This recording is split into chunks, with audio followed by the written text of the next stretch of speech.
And now, at an extraordinary session of the Faculty-Student Liaison Committee.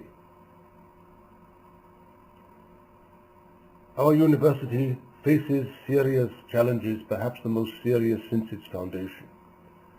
As a seat of learning devoted to liberal and humanitarian values and a commitment to the most scrupulous standards of objectivity and truth-seeking, it has become renowned worldwide for its academic excellence and its cutting-edge research activity. I have no doubt that we will preserve and defend our reputation and standards against all comers. But the dragon we must fight today is not some basilisk straight out of a Harry Potter film, but a monster nonetheless, and one with a mighty power to crunch. I can tell from your reactions, ladies and gentlemen, that you well know what I mean. Yes, the ever-worsening financial crisis affecting the world economy and every major industrial and commercial organization that depends upon it. Even here, in our august halls of learning, we sense uneasily that all is not well. In the forecourt, as though Grendel or his mother were prowling around in the shadows of the night.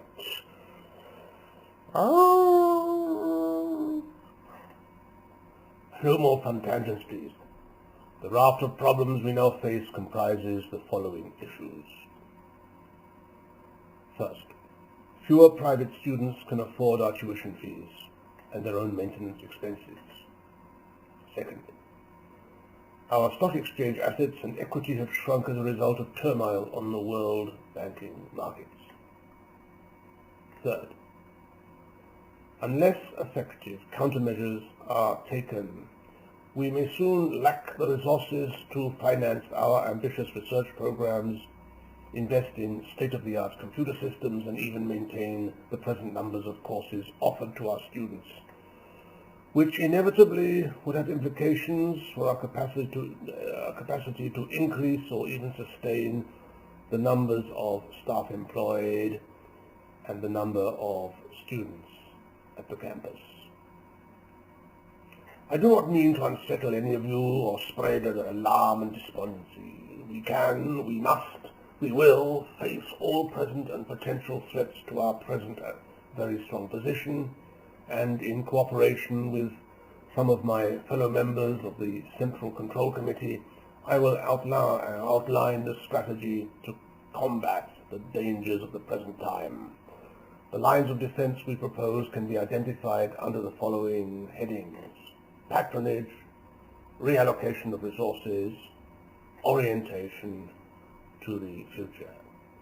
May I now introduce our first expert, the forward planner, Dr. Frida Goldsmith.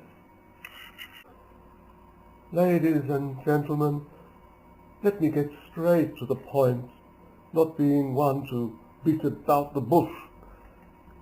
One way to meet the shortfall in our budget is to invite and accept funding from financially strong benefactors and organizations supporting educational and social advance. As to the supply of offers, I see every reason to be sanguine.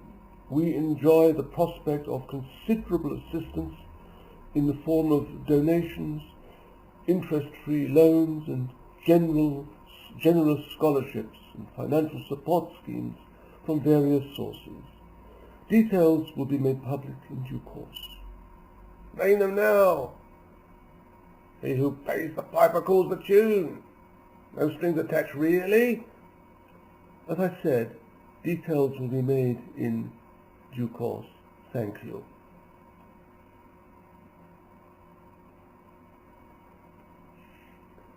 Thank you, Dr. Goldsmith.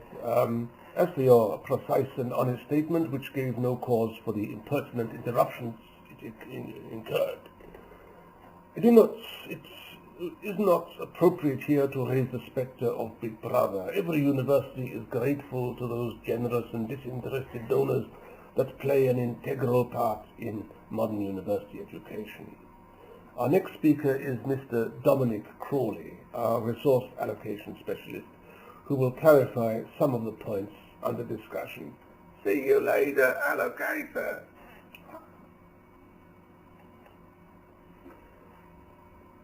Mr. Chairman, ladies and gentlemen, members of faculty and students, I gather from the utterances of some present that not everyone understands the nature of the tasks and responsibilities of the University Allocation Commission, tasks which complement and strengthen all efforts made to present a glowing yet faithful image of our university to the world in general and potential beneficiaries and benefactors in particular. The position of a modern, forward-looking university such as ours is in some ways better off in this period of economic recession than it might have been otherwise. Education, particularly university education, is one of the few fields likely to derive immense benefit from government-sponsored stimulus packages. For as we all know, there is no better way to invest in future prosperity than to cultivate learning and research. However, there is a vital caveat to consider. Government and quasi-governmental authorities such as the supervisors of sovereign funds will scrutinize most carefully all institutes of learning as to whether they fulfill certain criteria. Are they using their resources efficiently?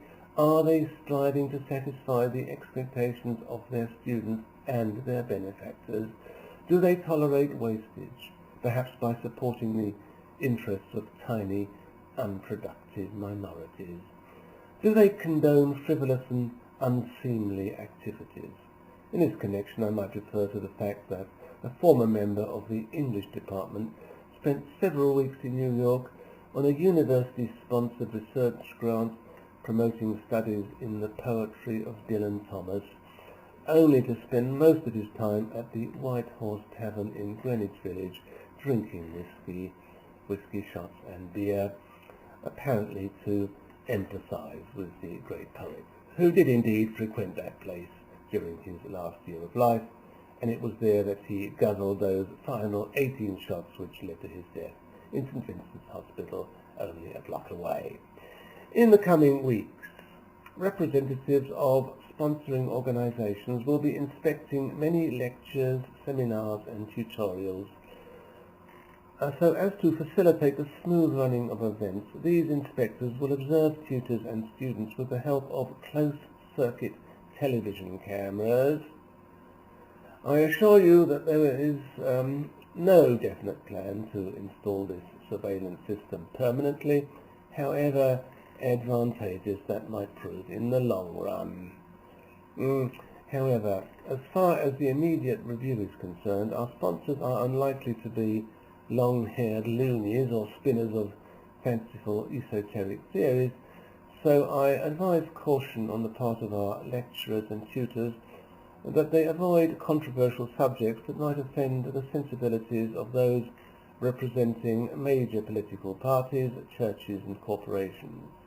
May I remind you that in the face of financial difficulties, the university's cost-effective experts are now considering axing courses attracting less than 15 student participants, meaning most probably that only mainstream concerns and subjects will be given priority. These are hard times, ladies and gentlemen.